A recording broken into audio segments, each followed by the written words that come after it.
આજની મુખ્ય હેડલાઇન. આણંદ કોંગ્રેસનો સંગઠન સૃજન અભિયાન કાર્યક્રમ.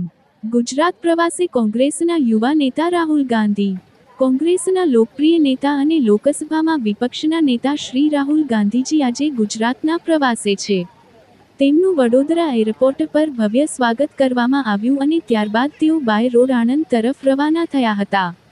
આણંદ ખાતે આયોજિત સંગઠન સૃજન અભિયાન અંતર્ગત ગુજરાત કોંગ્રેસના જિલ્લા પ્રમુખશ્રીઓ માટે ખાસ પ્રશિક્ષણ શિબિર યોજાઈ રહી છે, જ્યાં શ્રી રાહુલ ગાંધીનું હાર્દિક સ્વાગત કરવામાં આવ્યું છે.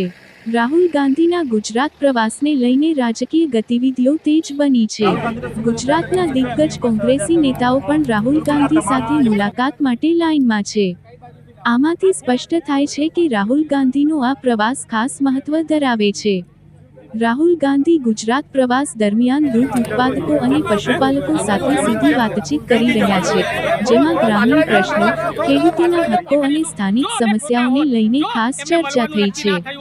એ સાથે તેમણે તાજેતરમાં ગંભીરા બ્રિજ દુર્ઘટનામાં જીવ ગુમાવનાર પરિવારજનોને મળીને સંવેદના વ્યક્ત કરી હતી. તેમની આ મુલાકાત માનવતાના સંદેશ સાથે સંવેદનશીલ રાજકારણનું દ્રષ્ટાંત બની રહી છે. અને રાહુલ ગાંધીને ટૂંક સમયમાં એવો મળશે અને એમના માટે ન્યાયની ગુહાર કરશે અને સમગ્ર કોંગ્રેસ પક્ષ એમની સાથે છે.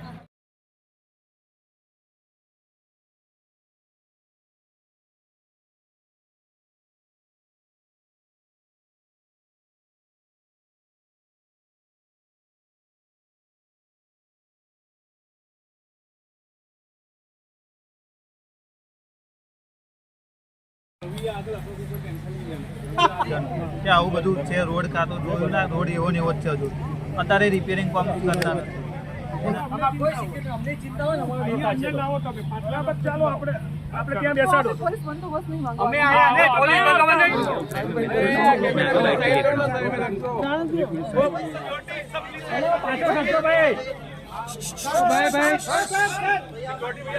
अरे भाई साइड पे आ जाओ यार, वो कैमरामैन साइड पर हो. संजय भाई फोटो हो जाए भाई, ये आ रहा है बीच में सर.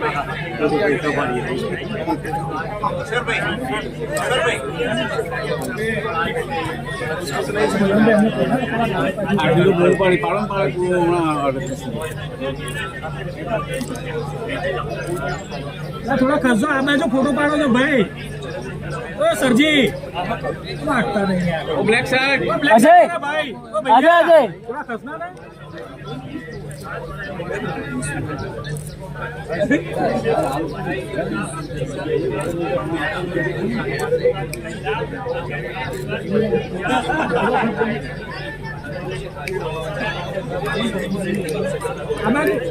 સર